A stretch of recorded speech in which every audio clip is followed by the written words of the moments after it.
will start with a story. This story is by Dr. Alexander Calandra from the Washington University. Here is the story. Some time ago, I received a call from a colleague who asked if I would be the referee on the grading of an examination question. It seemed that he was about to give a student a 0 answer for his answer to a physics examination, while the student claimed he should get a perfect score. So they called me in and asked me to be the arbiter. The Barometer Problem. I went to my colleague's office and I read the examination question, which was, show how it is possible to determine the height of a tall building with the aid of a barometer. The student's answer was, take the barometer to the top of the building, attach a long rope to it, lower the barometer to the ground, bring the rope back up and measure the rope. Now this is a very interesting answer, but should the student get credit for it? I pointed out that the student really had a strong case for credit since he had answered the question correctly. On the other hand, if full credit were given, it could well contribute to a high grade and should indicate the student had some knowledge of physics. With this in mind, I suggested that the student be offered the opportunity to try answering the question again. I was not surprised that my colleague thought this was a good idea, but I was surprised when the student agreed as well. I gave the student 6 minutes to answer the question again, with the warning that the answer should show some knowledge of physics. At the end of 5 minutes, he had not written anything. I asked if he wished to give up, since I had another class to take care of, but he said no, he was not giving up. He had many answers to this problem. He was just thinking of the best one. So I excused myself for interrupting him and asked him to please go on. In the next minute, he dashed off his answer, which was, take the barometer to the top of the building and lean over the edge of the roof. Drop the barometer, timing its fall with a stopwatch, and using the formula S is equal 1/2 AT squared, calculate the height of the building. At this point, I turned to my colleague and I asked him if he would concede and give the student full credit. He agreed, but then I recalled the student said he had many other answers to this test question. So I asked him, and he said, oh yes, I have many answers. There are many ways of getting the height of a tall building with the aid of a barometer. For example, you could take the barometer out on a sunny day and measure the height of the barometer, the length of its shadow, and the length of the shadow of the building. And by the use of simple proportion, you could determine the height of the building. Fine, I said. And do you have others?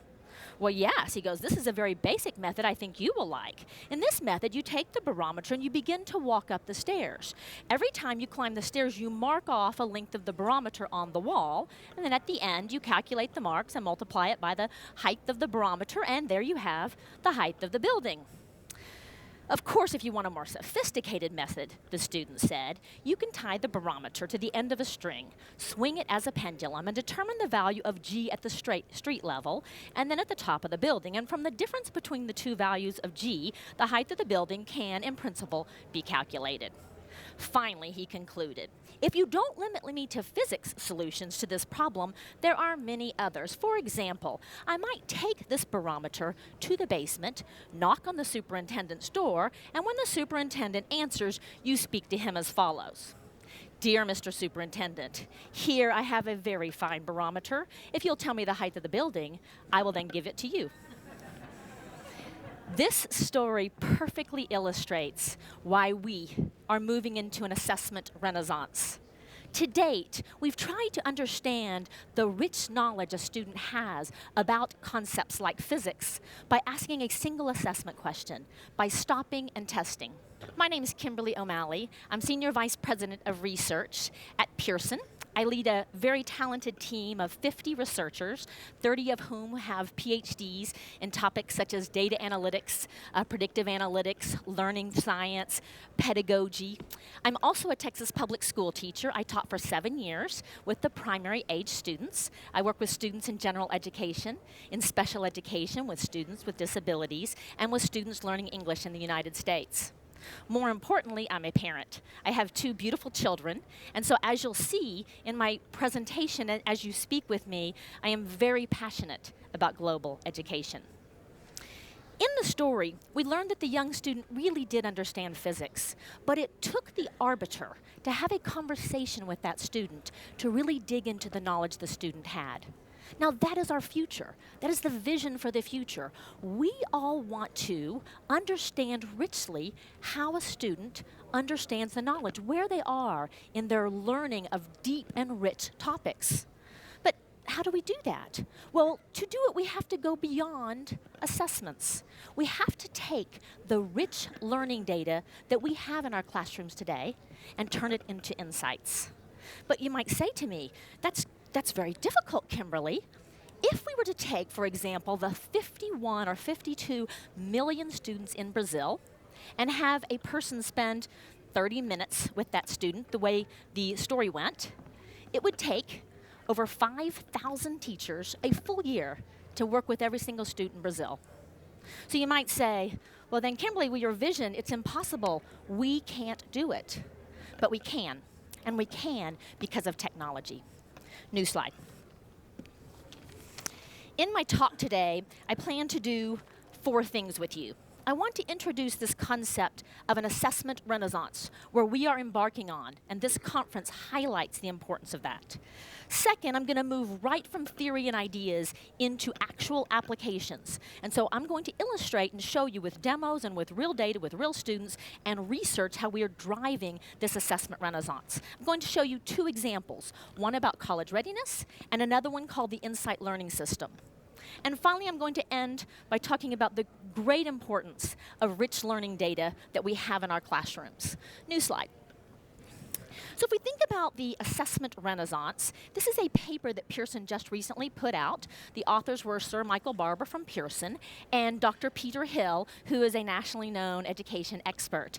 And in the assessment renaissance, they talk about how we are moving from the past where we had stop and test, and we focused on information at a very isolated, separate level, and we're moving into this world of integration and data integration. And so they propose 6 keys to this assessment renaissance, where the first one is the full range of abilities, how we will assess all students, no matter whether they are students in our very highest levels of ability, or the students in the middle, or the students at the end. And how will we do that? Well, using some of the research that our research network is working on, we can use adaptive learning to then target the right information to the right students efficiently and effectively. All right, second, meaningful information on learning outcomes.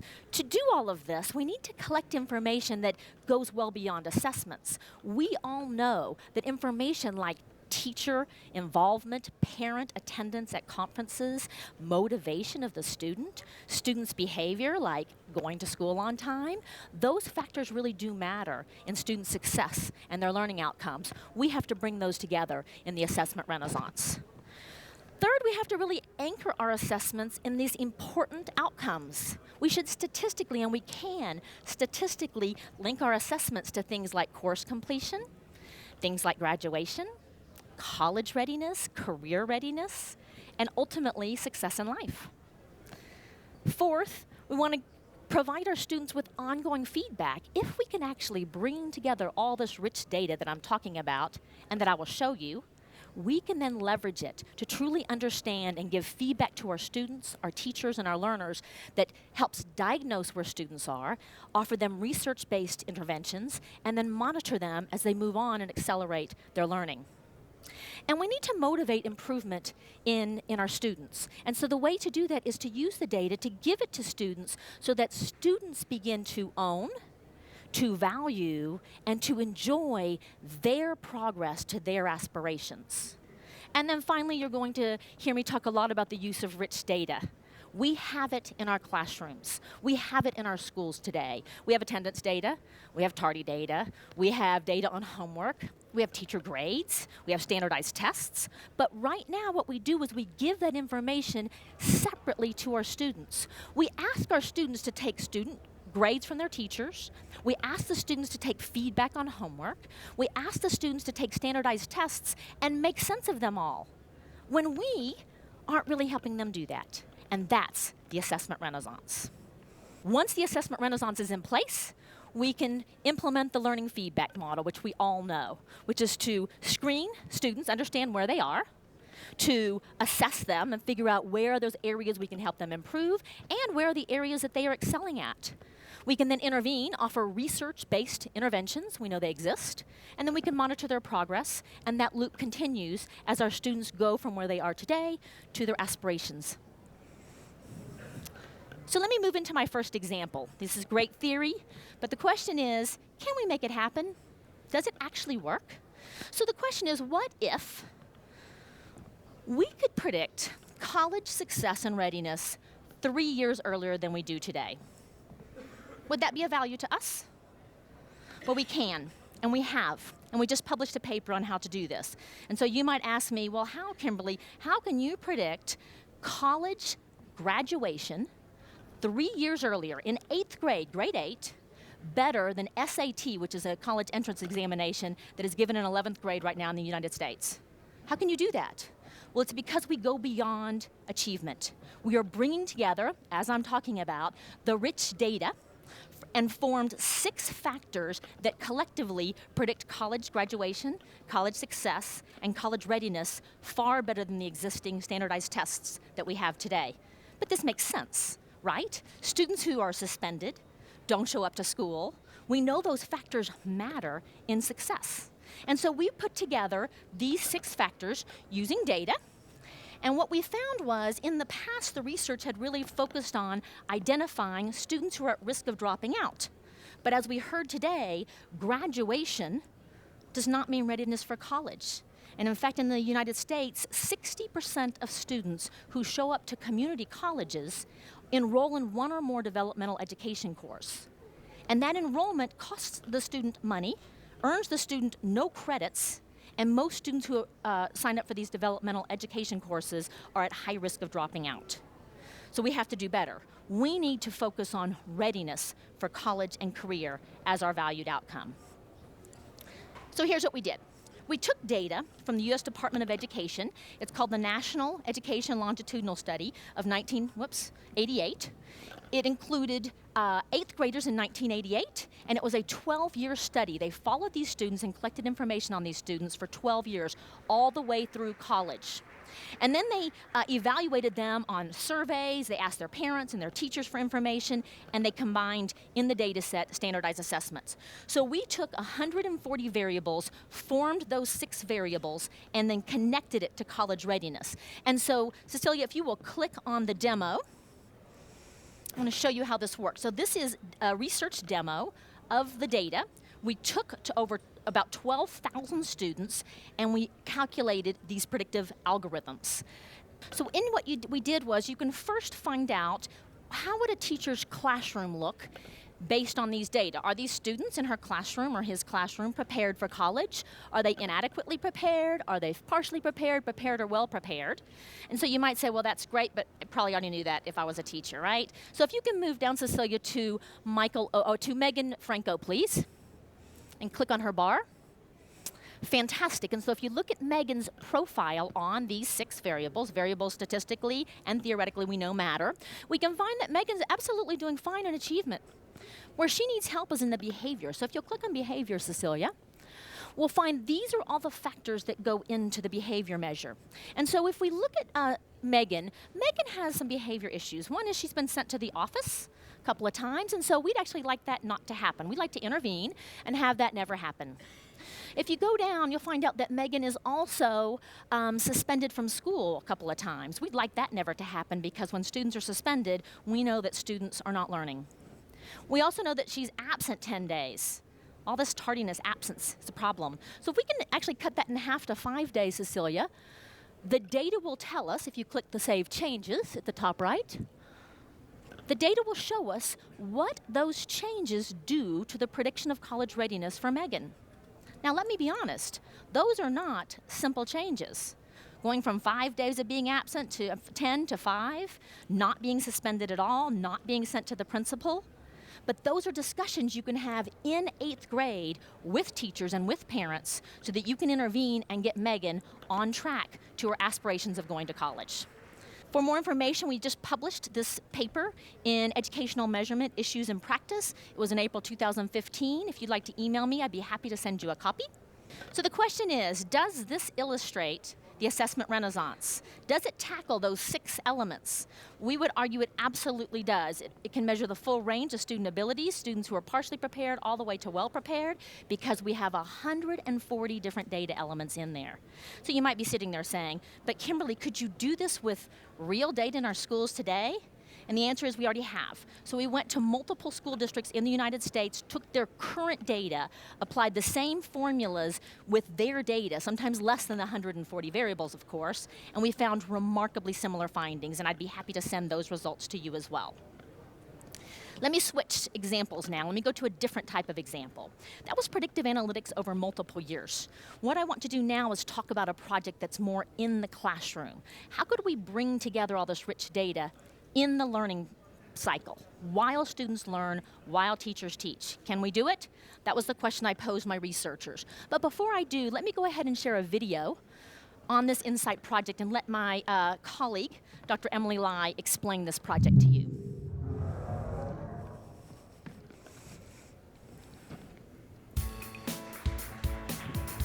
Teaching and learning aren't simple. How do we assess the capabilities of our students? What are the components that contribute to the learning process? And how do they fit together? Pearson's Research and Innovation Network has been working to pull all the pieces together, utilizing published data from a variety of learning science sources to help us determine what students know and can do. We can create a learning progression. With the understanding of how students learn, we can create elements aligned to this progression, such as assessments, games, instructional resources, and professional development. One of the key components of the program is gaming. We created a multi-level game to blend learning and assessment, moving the student through content mastery based on the learning progression.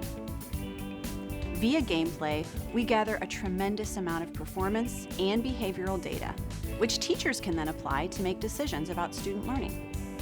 How do we ensure that our system is working? At the end of each lesson, teachers can determine subject mastery by performing quick checks for student understanding. In addition, learning modules are bookended with online performance tasks that describe progress over the course of an entire instructional module. One of the most powerful tools we've created is the student profile, built from evidence collected from the game, performance tasks, and the classroom activities. We work with teachers, showing them how to use information in the profile to create personalized instructional activities. This allows them to more effectively help their students learn in ways that lead to success. And by removing the silos often surrounding professional development, assessments, and instruction, we gain increased educational coherence. The end result? By looking at digital and non-digital assessments, as well as behavioral data, we can more easily see the whole child. This helps us follow their individual progress as they move from a less sophisticated level of knowledge to a higher level, and design a personalized learning path built to meet their needs. We expect our 6th graders to know things that 2nd graders don't. But to a certain extent, there's a missing link: how to fill in the blanks between point A and point B. This is why we're here, to create tools that help you connect the dots.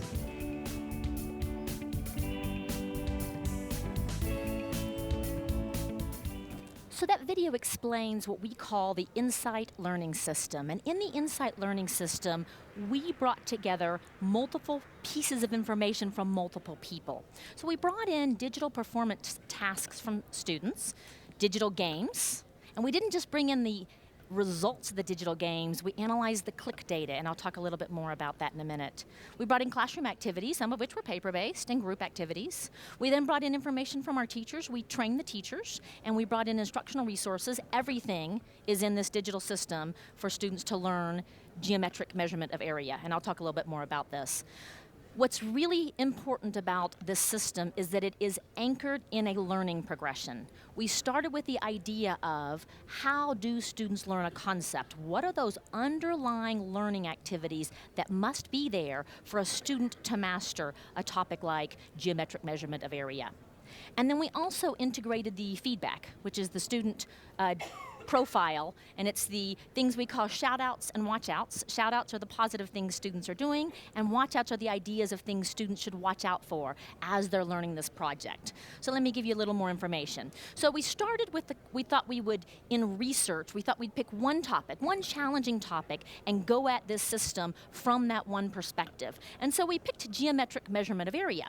And the reason is there was some research put out that students actually are not grasping this concept. And so if you look at the example here, I want you to first focus on the left side. This is a test question given across a representative sample in the United States. And if you look at it, you see that students are required to calculate the area of that rectangle. Now we all know students can just multiply 4 times 6 and get it, right? So what percentage of 13-year-olds do you believe correctly answered that question as it is on the left side? Many people say about 80. 13-year-olds, these are 8th graders, grade 8, right? Actually, only about a half of students, 13-year-olds, could correctly answer that with the 4 and the 6 right on there. So now let's go to the next side. On the right side, it's even easier, theoretically. We have the squares on there, so if you can't multiply at age 13, you can just count the squares and still get the correct answer. So you say, what percentage of students correctly answered on the right side on a national representative sample in the United States? Actually, it was about 66%. That's ridiculous. So we said, all right, how could we take that? How could we take this concept of length times width equal area? How could we bring in things like learning games, simulations, and then help students understand this? And the question we asked was, could we bring the rich data together and do a better job of understanding student learning than an assessment could? And you guys know the answer to that question. But let me go on. So what we did was we started, as I mentioned, with the most important thing, which was the learning progression. So we identified, using experts, research, and published articles, about the 4 things students need to learn to understand area.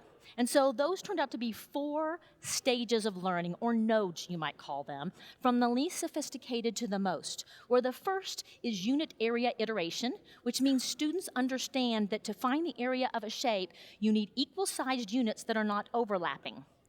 Second, the next stage of development, we find that students begin to create area by using single units. Then students become a little more sophisticated and begin to put their units together. They start looking at rows, for example, and repeating those rows, noticing that there are 6 rows of 4. And then most sophisticated level is multiples, where students actually understand the multiplication behind the area. So what we said was, could we design those things, the students' activities and the teacher activities and the teacher training, so that we could understand and feel confident about where a student is on those 4 nodes of learning progression? And then if we could do that, could we teach the teachers what to do when they learn that information? So this is a system. It does all of those things. We brought it all together, and we started with the teacher training. But what I want to do first is show you the game. So we worked with a company called Glass Labs, which is in the United States, and they created 12 levels of the learning game, where the game itself moves from less sophisticated activities to more. And as students play the game, our data analysts, we look at the click data to illustrate and understand where students are in the learning progression. So if you will choose number 11, I want to show you a little more sophisticated one. This is targeted at about grade 4, for example. We're going to start at one called You Crackin' Me Up.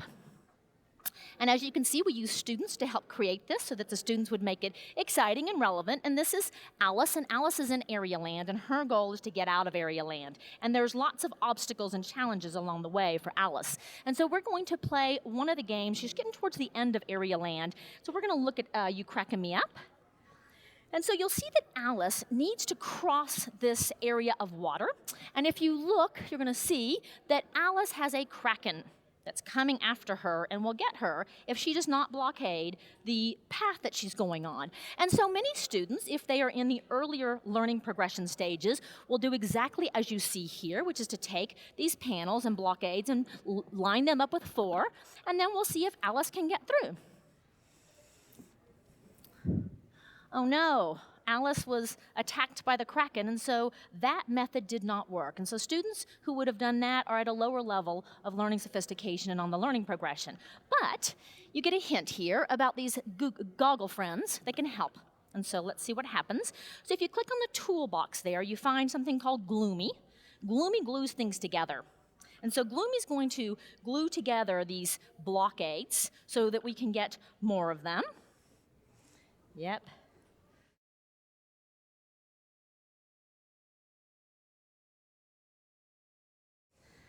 All right, and then if we click on multi, and we can just go through this. If you click on multi, multi, of course, multiplies those, and through a series of these activities, you find that students can actually fill the space, and when you fill the space, and then Alice and her cat cross the river, they are not going to be attacked by the Kraken.